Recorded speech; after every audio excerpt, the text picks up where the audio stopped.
Thank you, everyone, for joining this session. I'm very excited to talk about SGLang and Miles, two open source framework that we have spent time building on this that aim to help you build frontier AI infrastructure. And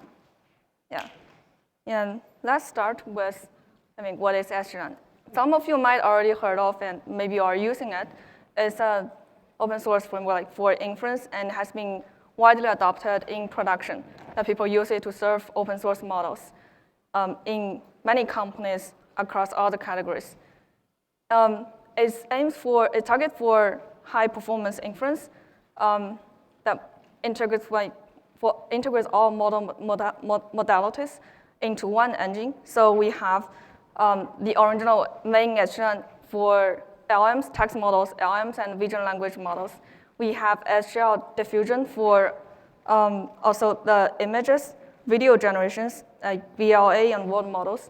We have SGL Omni for audio models, like ASR and TTS, that's speech to text and text to speech.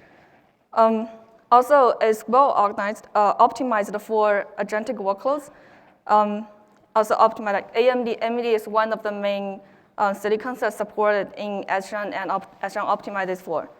We also have wide day zero model support for all mainstream models, and also AMD is usually supported as on day zero of those models.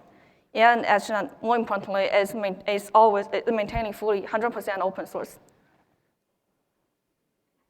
We also have Miles accompanied with that as an enterprise-grade reinforcement learning framework that basically, like, people use SGLang to run models and run inference. Sometimes they also want to have a way to tune and train their model to be better at their workload, their specific workload, their specific use case. So Miles is a framework for you that you can run RL on some model. And basically, RL is a loop that between trainer and rollouts, that you have model and then you let the model run, like roll out that basically is the inference and it's run on SGLang. You got some outputs, and then those outputs you got reward on your outputs, and from the reward you can run backward and update ways through the trainer. Then you have a new model ways, and then you enter another round of rollouts again. So it's a loop that keep improving your models. And in this type of workload, rollout usually dominates 70% more RL GPU time. So like, while people might think inference RL are two things, but they actually are very highly correlated. Miles has also been used widely by different companies and widely personal users. It has been validated end-to-end on most of the mainstream models like DeepSeek V4 and Queen 3.5, and also the GLM and Kimi series models. And it's run on ROCm today across MI 300, 350, 355, out of the box. So that's a high-level intro for the two frameworks. I want to also start from, like, before we dive into the technical deeper part, let me just show you an example of this AI field is growing fast.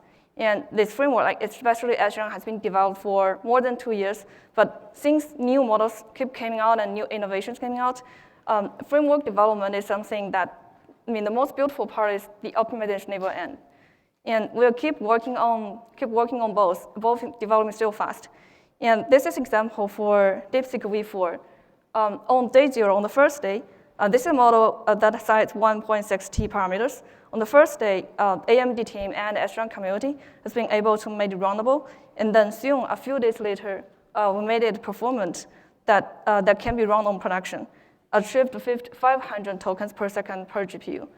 Well, then after about just 10 weeks, the whole team kept improving it till about 4,000 tokens per second per GPUs. That's about an 8 times improvement. And the throughput performance number at that day actually is already comparable with B200.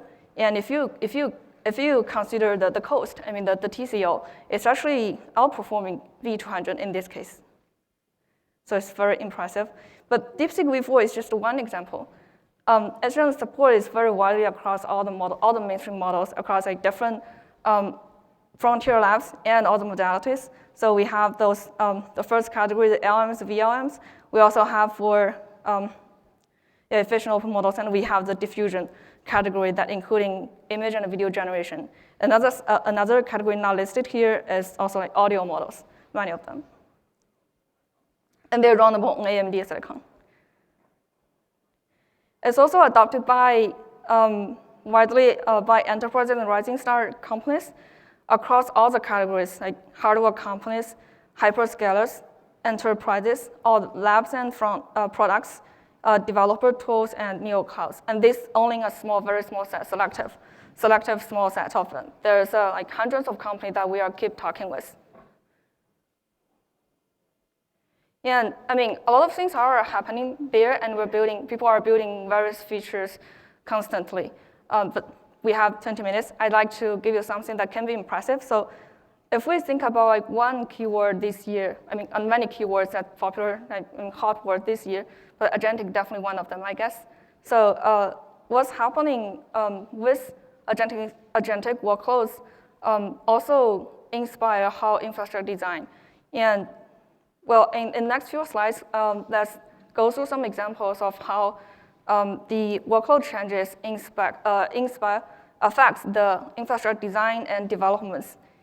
And the challenges around agentic is the workload becomes complicated. Well, it was complicated already, but now it's recently more demand and more complicated and more larger scale.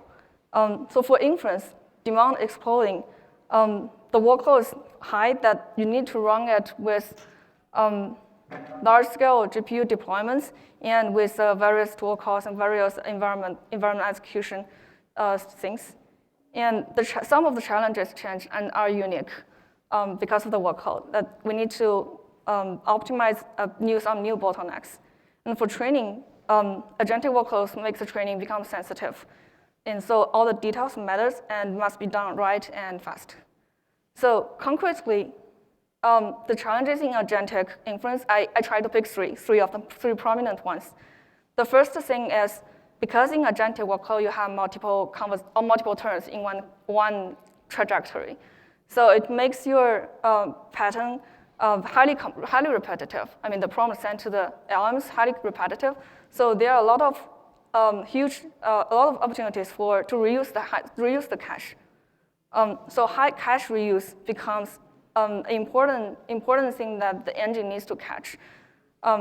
Cache hit rate becomes key. And we'll show in SGLang how we resolve that, what's the solution towards that challenge. And the second thing is model also becomes larger and larger. Now it's common for model to be 1 to 3 trillion parameters. And large model also changed the paradigm of how we run it with different parallelism strategies. And we'll see what the new thing that happened there. The third challenge is the context becomes long. That's similar, like a company with the first thing, because we have the long trajectory for agentic workload, the context growing, and usually 1 million becomes a common case. And the challenge then is how can we reuse do not avoid recomputing the preview, the prompt, and the chat history, the trajectory, and how we also run faster and still get efficient and low latency for the first token that's generating. So for this, the first challenge, we mentioned that because the workload becomes complicated, high cache reuse is important. While at the same time, because the model is large and the context is long, so people did many different innovations to reduce the attention computation complexity. There are many different attention variants. So the normal one is a full attention. Every token needs to look back at every token, so it's like n square complexity. Then nowadays, usually model are using not just a full attention layer, but they have mixed layers that contain full attention and also linear attention, and maybe also like window attention, many of them. And those different attention mechanisms require different design for the memory pool and the attention computation mechanism. Especially, it also affects how we manage the cache, Okay, maybe one background is in SGLang, in order to reuse the cache, we build the radix tree technique, which is a way for you to retrieve what is the prompt that has been processed before, so that you don't need to process it again. And now, because the different attention need different mechanisms, we upgraded it to be a unified radix tree, that's hybrid radix tree that can be one tree but corresponding to different memory pool. So one tree solves all. That through this, you still can retrieve the KV cache, I mean the attentions you processed before, so that reuse it. And another thing is the context becomes super long. So cache is really important, but the GPU memory is still limited. It's not infinite. So it's important that we can cache as many tokens as possible. High cache is a technique according to solve that we utilize not only GPU HBM, but also to utilize host DR DRAM, and also external storage. There might be a remote storage, so that increase the cache hit rate a lot. And some numbers returned by our customers that we have experienced around Coin3 Coder in production, that cache hit rate, because of the high cache technique, increased from 40% to 80%, and TTFT got like more than half reduced, and we got 2 times higher throughput, things like that.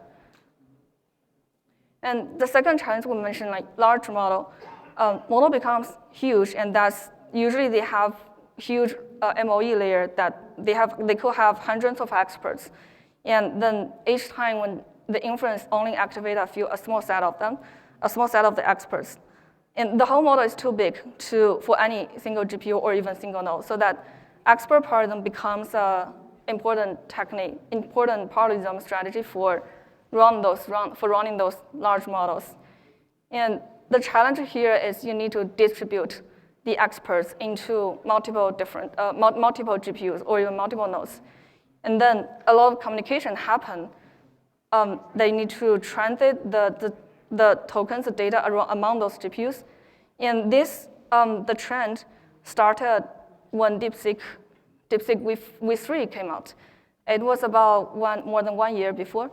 At that time, there wasn't a performant all-to-all kernel, communication kernel in open source world at least. But expert paradigm becomes important, so people started to develop performant all-to-all kernels. And we can see that AMD also reacted to that. Mori is a library that developed on top of DeepSeek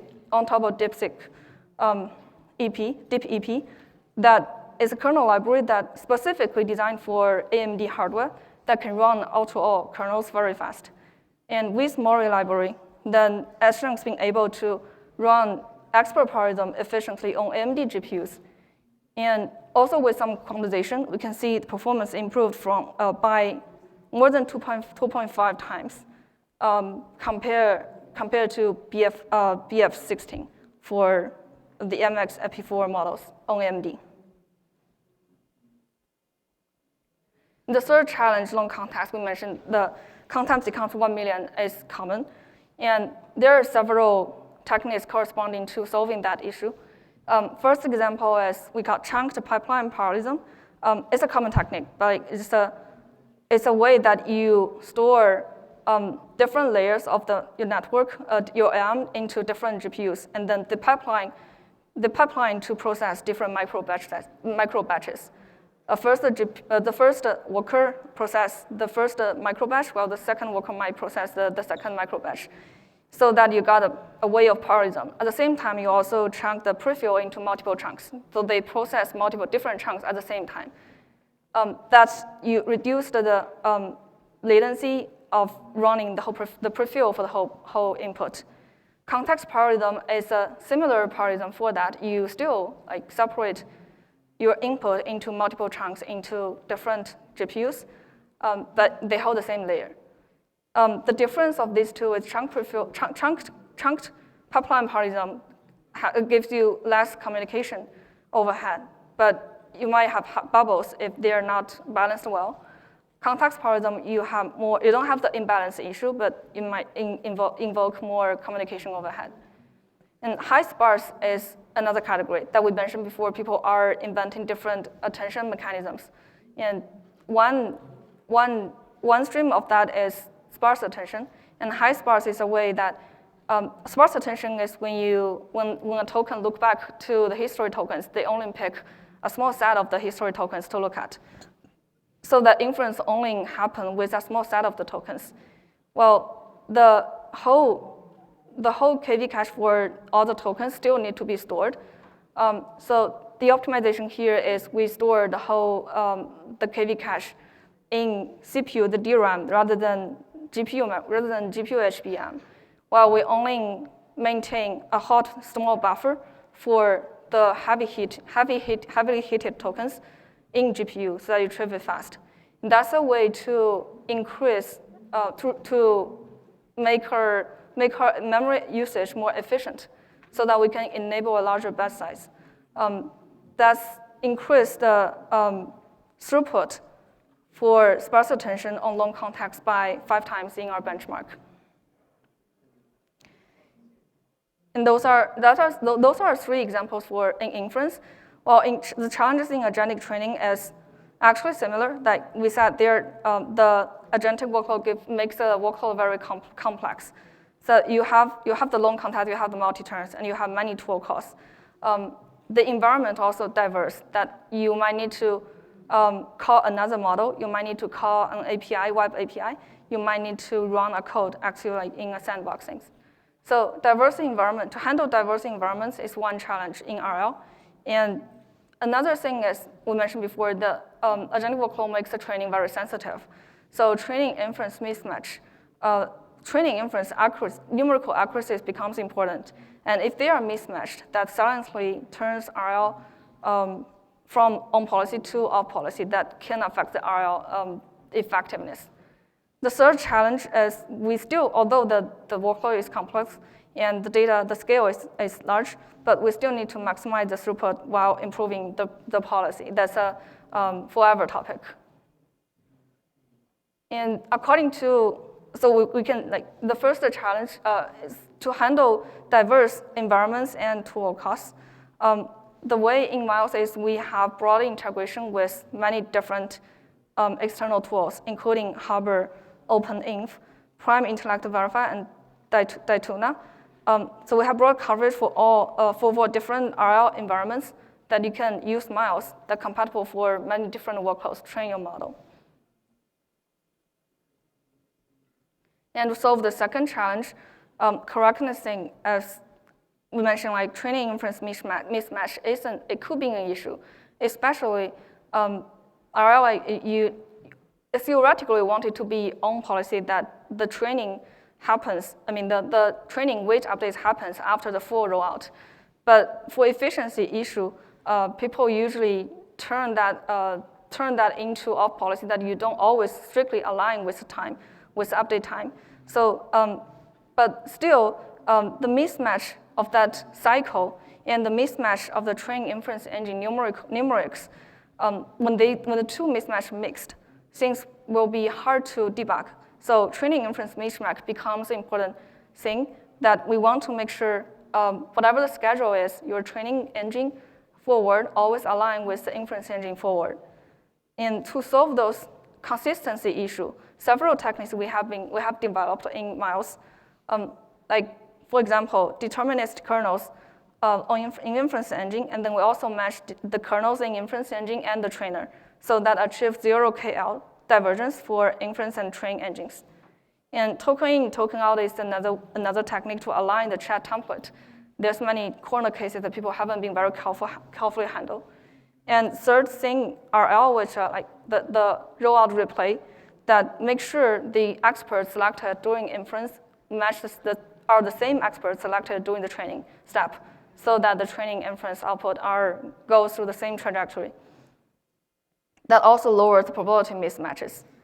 And with all those features, we also have day 0 verified training runs. Inkling is the most recent open source model that we worked with. Day 0 support in Miles for RL becomes a common thing for us now. Most of the recent models we have, you can use Miles to train them since the first day they release. And third topic is what we mentioned, which will be the forever topic, that always we want high throughput. So makes your GPU more utilized, makes your job run faster. As mentioned before, the own policy RL training is that you have the trainer, you have the inference. This is a very high level illustration. I mean, a lot of things happening behind this. But conceptually, synchronous is that you run roll out, and then you got reward, and then you train. You roll out again and got reward and train again. They are not overlapped, so a lot of idles on the both sides.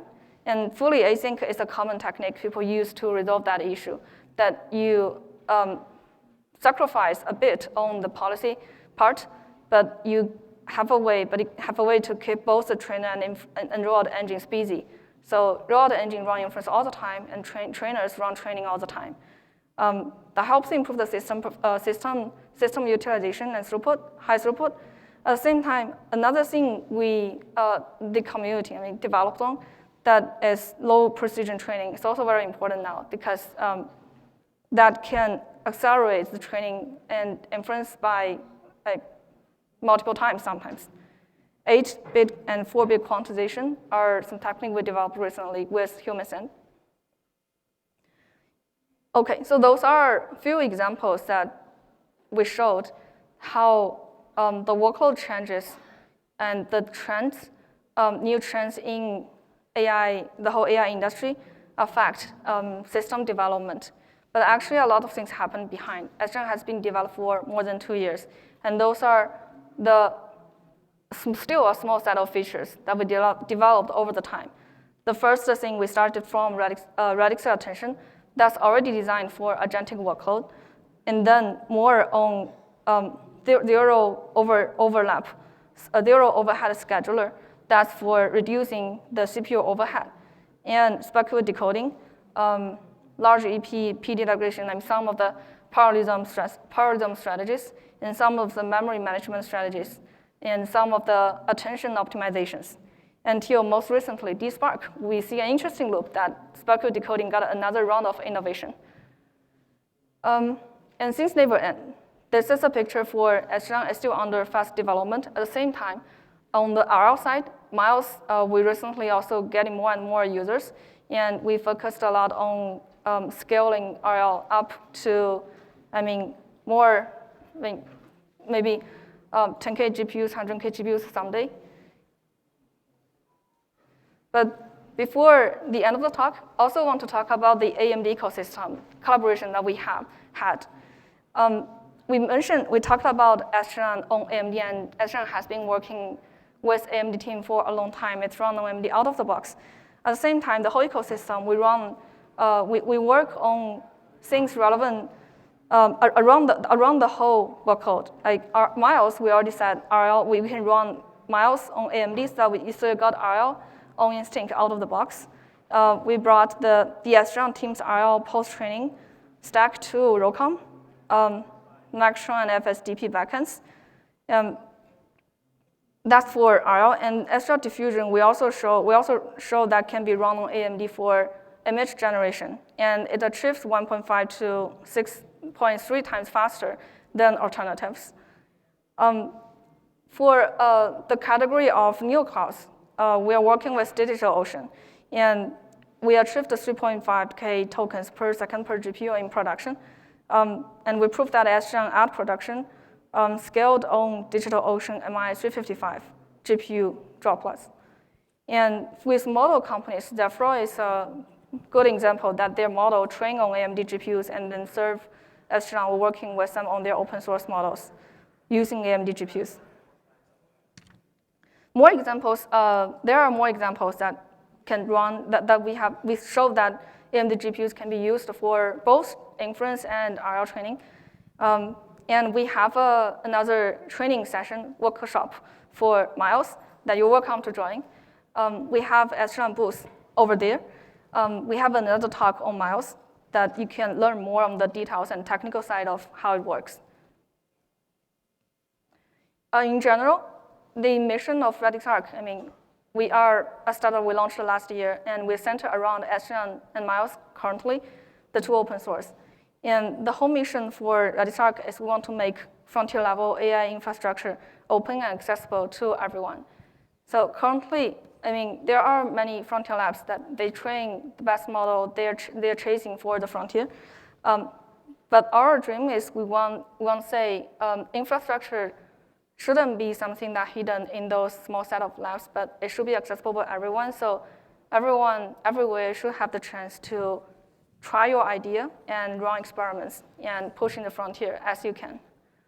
And open and accessible is the keywords and the thing we want to chasing in the future, including a better stability, usability, scalability, observability, and definitely performance forever.